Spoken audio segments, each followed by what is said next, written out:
Happy Mother's Day, everyone. Well, I guess not everyone. I guess the moms, right? But no, wait a sec. Why not everyone, right? Because isn't Mother's Day about celebrating the love of family, of creation, of being born, being alive, right? I mean, I think we as human beings get to celebrate that, right? And Mother's Day is a day where we're reminded of that, right? And let's face it. I mean, you're not a mom unless you've had a kid, and you're not alive unless you've had a mom. So in a way, it's about finding some kind of space or some kind of place in your day where you can either, sure, be with mom, maybe your grandmother, maybe your great grandmother, right? Maybe it's a stepmom, right? Maybe it's a stepmom that really isn't a mom. Maybe she's trying, but she's never been one, so she really doesn't know how to be empathetic or compassionate or really be there for you. Whatever your story is, whatever that is, it's Mother's Day, right?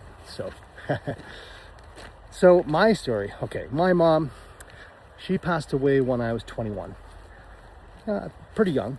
Worse for my brother, he was 16, and my sister was a little older than I was, a couple years older. And of course, it all impacted us heavily and powerfully. And I'm going to tell you, the ripples and repercussions of her passing lasted for decades. I still feel it today. Here it is, decades away. And yeah, it's still there, right? There's still something happening. Now, my mom passed away so long ago that, man, it's really hard to remember moments, but I still remember her. I still remember her face. I mean, she was in my life for 21 years. Think about that. All of you at different varying ages. Imagine only having your mom in your life for 21 years. But imagine living for those 21 years and never knowing that. Never knowing that there's just going to be 21. That's it. That's all you got. Imagine you moms out there thinking, oh my God, I'm going to be a mom for the rest of my life. And what if you've got 21 years? What if it's 15? What if it's 30, right? What if you get 60, right? But it's not about the dwelling on that. It's about you get what you get. It's the cards you get dealt, right? So here it is. It's Mother's Day, 2026. And here's what I'm going to give. So here's a story of my mom, a moment that I do remember, right?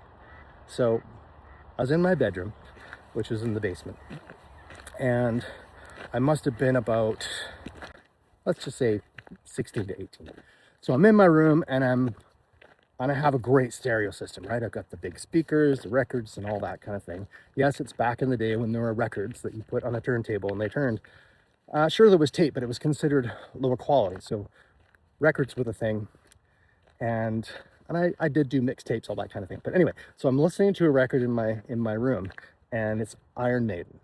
Now, if a lot of you don't know who Iron Maiden is, they are probably, well, they are one of the largest, most successful rock bands of all time. To this day, I think they're in their 50th year. They are selling out stadiums, selling them out every single show they go to around the world. And they are just incredibly dynamic. You have like a very skilled, professional, like almost jazz-like drummer who just has all this incredible rhythm locked into his brain that he just flows out through his hands and through his feet. Incredible. And then you've got an exceptionally skilled bass player, finger-playing bass player, does these incredible, powerful plodding rhythms, variations in scale, changes, tempo changes, and they work together. They're incredibly tight.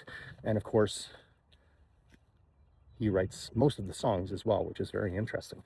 And then you have two guitar players. Now, two very slightly different guitar players. You have one that's got more of a blues kind of feel, right? Blues rock.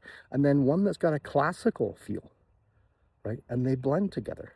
So then you've got that. And then you have like a very high vocal ranged singer that sings over top of that and sings incredible stories, like the stories that they sing about.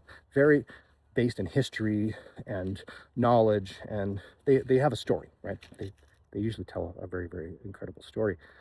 But there are songs like Flash of the Blade, which I absolutely love.